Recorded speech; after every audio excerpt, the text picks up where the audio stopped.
Hi everyone, it's Sav from oceanbreezereader. Today we are going to be looking at some of the books that I have loved and still enjoy from around the age 11. Hopefully you guys enjoy seeing what books I used to really love reading and sometimes still enjoy having a read through as well. First book I'll be talking to you about is Girl with the Silver Eyes by Willow Davis Roberts. This book is about a young girl with silver eyes, as in the title, and with these silver eyes come some powers that she can use to move things around and scare people with by moving random things around, and her gaze is quite unsettling to most people. And throughout the story we experience some days in the life of this young girl, going to school, her home life, babysitters that get scared off because of these magical powers, and towards the end then meeting some others with similar abilities as well. Next up, I will be talking to you guys about the Harry Potter series. I have really loved this series. It is so full of magic and I've loved the friendships, and just the world itself makes me happy. It's a really good series. It's understandable if you don't like it and it's not for you, but it's something that I really loved and growing up. The next series I'll be talking to you about is the Ranger's Apprentice series by John Flanagan.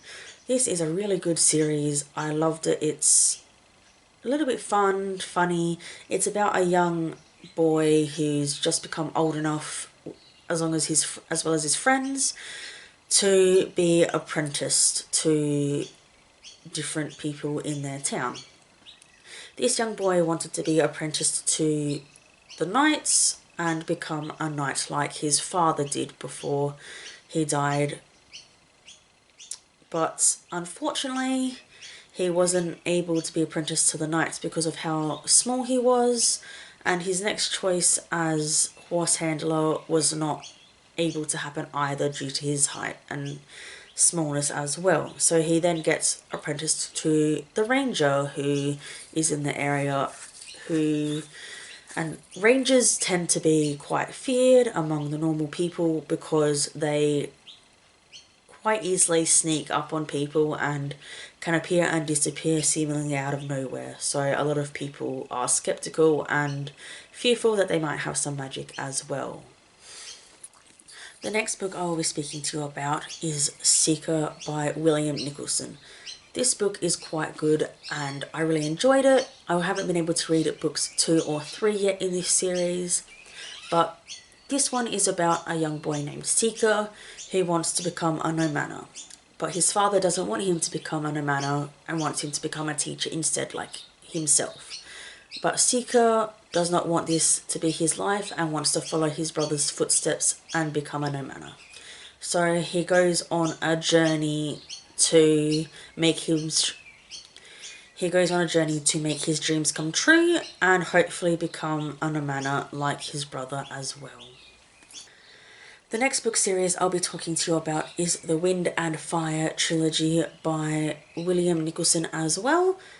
I really loved this book. The series is about a society that gets placed depending on what the test scores of each adult in the family gets from this test. And the higher up you are, the more room you have, the more comforts you get, and your area is generally a lot nicer. But the lower down you are in society, the poorer you are, the less room you have. So if you have a family of 5 or 6, then you get a very cramped house and cramped living space. And it also depends on the children's behaviour and learning as well. The better that the children learn and behave, the better the score they have to go towards their family's rating. And throughout this series it follows one main family where the mother is a seer and there's 3 children. 2 of them are twins and they have a special connection. and then they go on an adventure to help save and change the ways of this city throughout book 1, and then throughout books 2 and 3 they then go on adventures to help save the town from other dangers as well. The next trilogy I'll be talking to you is the Rondo trilogy. I haven't read this trilogy in a very long time, but I do remember really enjoying it. It's about a boy and his cousin and her dog, and he gets this special music box from his grandma after she passes away, and he's not allowed to turn the key or things will happen. But his bratty little cousin doesn't listen and does it anyway, so they get dragged into the world of Rondo and go on an adventure to save her dog. And this series follows these two on their adventures through Rondo, about the different things they save Rondo from, and have a lot of fun doing so as well, while becoming closer and more loving towards each other as well. The next series I'll be talking to you about is The Inheritance Cycle. Eragon is my favourite book in the whole series. It's my most read out of the series as well, as you can tell by the spine possibly. It's very creased and cracked. I love this series. It's a great adventure following Eragon to help save Allegasia from the big bad king, who honestly has a horrible dictatorship and treats all his subjects very poorly. He faces many challenges throughout this series. He has some hardships. There's a couple of twists and turns that you don't quite see coming and are surprising and make a couple of things from Eragon sadder once you realise the twists and turns like happen from here. I was very disappointed with how it ended. I don't like how it ended at all. It fell flat for me, but leading up to the ending, I really loved the series. I'm just a little bit disappointed how it ended. Moving on to some YA, I'm going to be talking about the Trinity Trilogy by Fiona McIntosh. I really loved this trilogy through high school. I found it quite fun and interesting. In this world, magic is highly hated, and if you are found to have magic, you are branded and stripped in front of your whole village.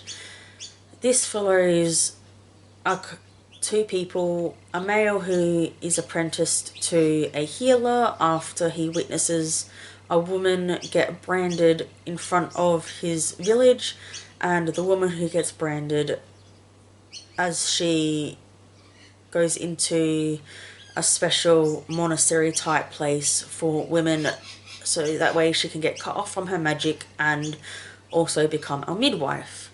Throughout this series they fall in love, and they don't meet until a little bit later on, but they're able to connect telepathically, and it's interesting and fun for me.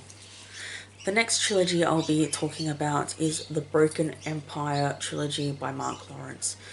This is quite a dark trilogy following a young prince who is not very nice. He's not a good person.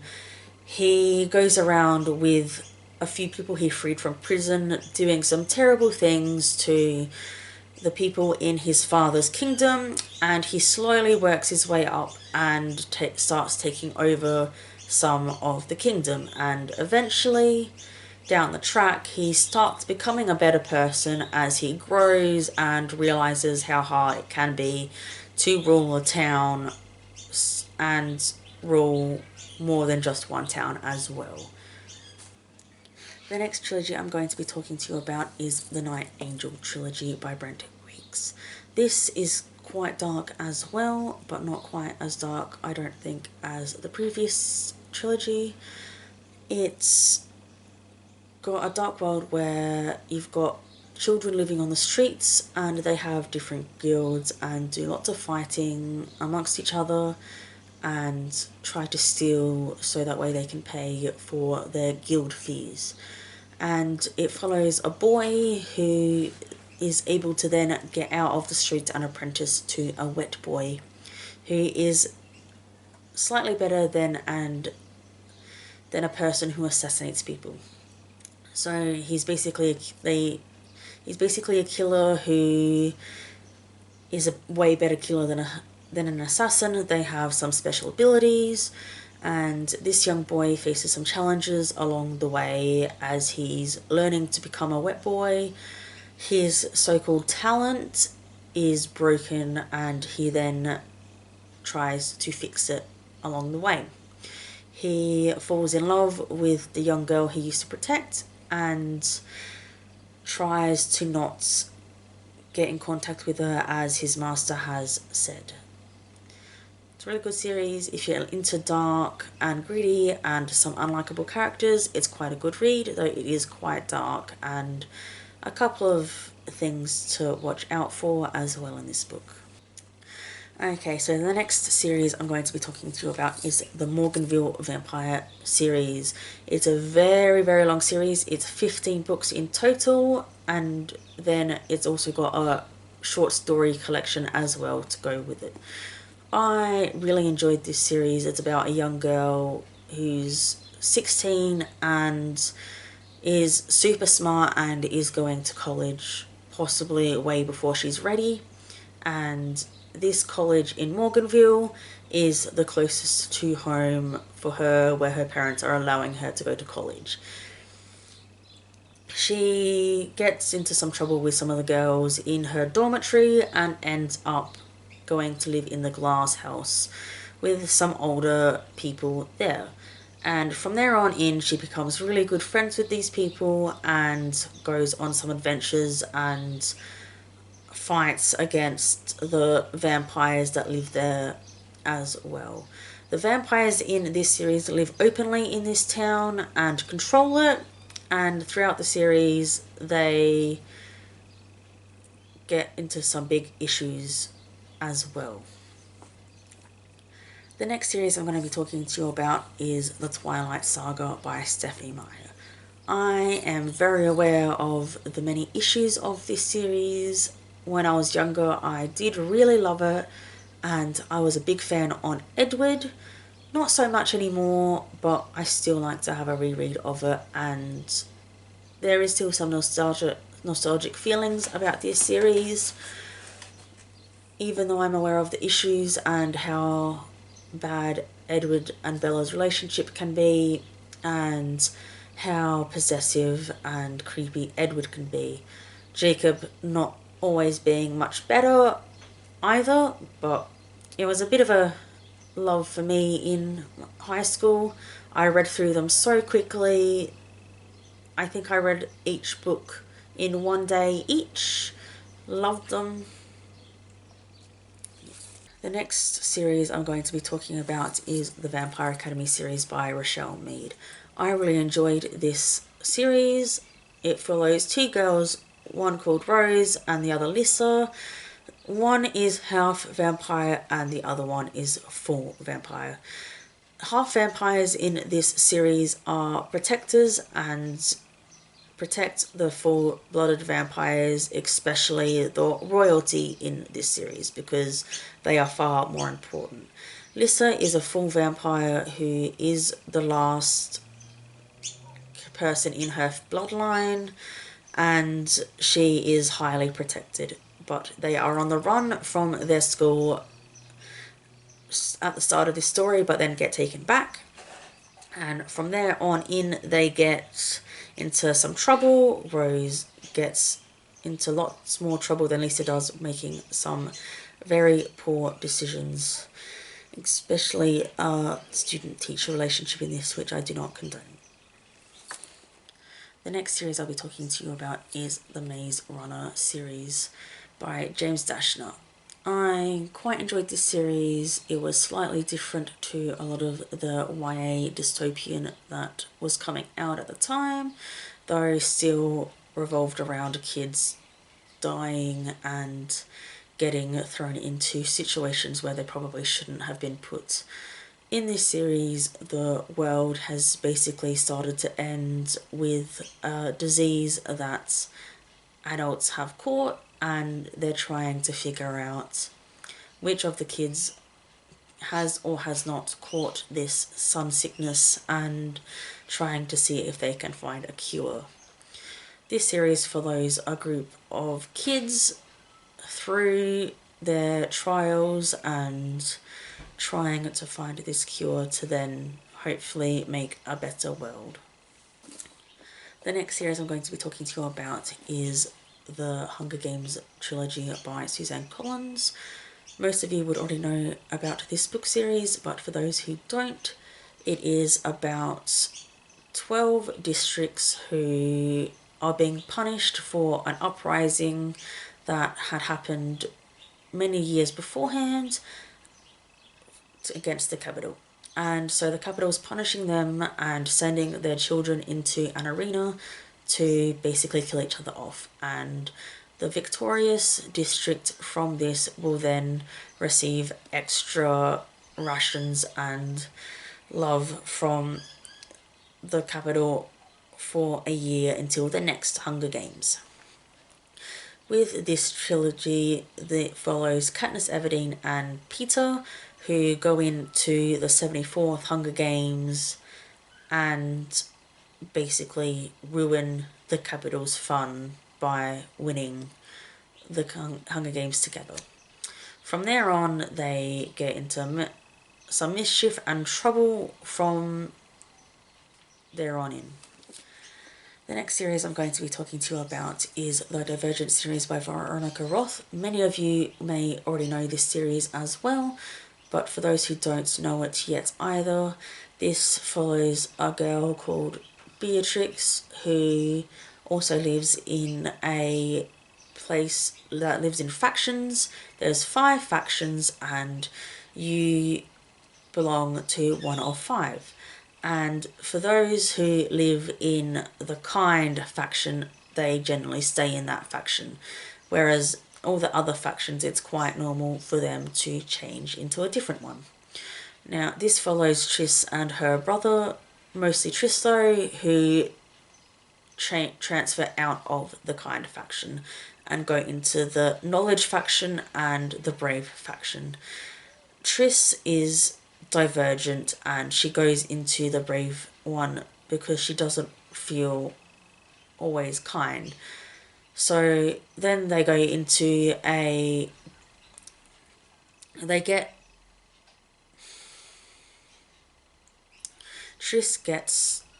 Triss finds it very difficult to belong into this new faction because she's not used to fighting, and learning for her has been very hard, but throughout this series she slowly makes her way up, and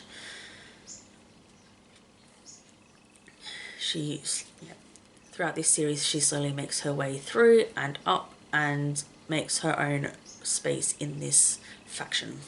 The next series I'm going to be talking to you about is the Hush Hush series, which I really enjoyed. It is quite romance heavy. It's about a teenager who ends up falling in love with an angel. He is trying to keep her away from him a little bit because he knows he's not allowed to, but they end up falling in love and getting into a relationship anyway. And throughout this series she learns that she is a Nephilim, which is a child from an angel and human, and from there on in she does struggle to come to terms with this and has some adventures with Patch, her angel boyfriend. The next book I'm going to be talking to you is Contest from Matthew Riley. This book was my introduction to Matthew Riley and I absolutely love Matthew Riley. He is my favourite author. He writes very fast-paced action. A lot of his books have military style things in them and squads. This one though is about a man and his daughter that end up in a contest in a library and the father is fighting for his life and trying to protect his daughter from what is going on. Throughout this story, there is other creatures from different planets, and so he's trying to also comprehend what is going on, trying to stay alive and protect his daughter from these random creatures. And his help is very confused as to why the humans have no idea about this contest, and why he only ended up in this contest with a handheld phone and his daughter, who wasn't supposed to be in this contest at all. It is very fast paced and definitely worth a read if you love lots of action, aren't overly squeamish, and enjoy a contest that is quite adult orientated. The next series I'm going to be talking to you about is the Jackpot Junior series by Matthew Riley. Funny story about this. When I was on holiday with my family in the airport, I saw this book and had said to my mum that it looks really good and interesting and fun. She told me I wouldn't like it and that it was probably boring, so I didn't buy it. A couple of years later, I borrowed it from my school library and I absolutely fell in love with it, and I still give her a little bit of flack from it because he is now one of my now is my favourite author of all time, and I find it quite amusing. Now, this series is about a man called Jackpot Junior. He is half soldier, half scholar, and his team and him go around the world and are at the moment trying to save the world from great disasters that are going to probably end it. It is very fast paced, it is a lot of fun. The teammates are hilarious and quite crude, but are a lot of fun and are just a great time while they are trying to save the world from many different things that will end it. The last series I'm going to be talking to you about is the Tyrannosaur series by C.L. Lewis. I should not have been reading this in high school as it is quite adult and has a lot of content that a teenager probably shouldn't be reading, but it was quite enjoyable. I loved it. It's about a young lady who doesn't quite fit in. No one wants to marry her except for a kind of creepy butcher's boy who has realised a few things about her that no one else knows. And about the King of the Fae, who is also a Tyrannosaur. And a Tyrannosaur is a man who is a Fae that is Fae, but also can transform into a Tyrant, which is a ginormous cat that can breathe fire and can fly, and also has highly venomous teeth. And he has found his soulmate, which has never happened before, and goes about courting her and trying to help her find love for herself and acceptance for herself. I loved this story because it follows the main female character who has trouble accepting herself and accepting her deepest, darkest emotions and secrets, and that can be quite hard for most people. But for them to have it, if she doesn't do it, then have her soulmate then die if she cannot accept herself, which would be devastating and super hard. It's a really good series if you love high fantasy that is high on romance. This is a perfect book series for you. It is magical and has a great series. It's great, got some great characters and great fantastical creatures as well. Thank you guys so much for watching. Don't forget to like and subscribe if you enjoyed watching this video. I shall be back with another video hopefully next Thursday. Catch you guys in the comments. Bye!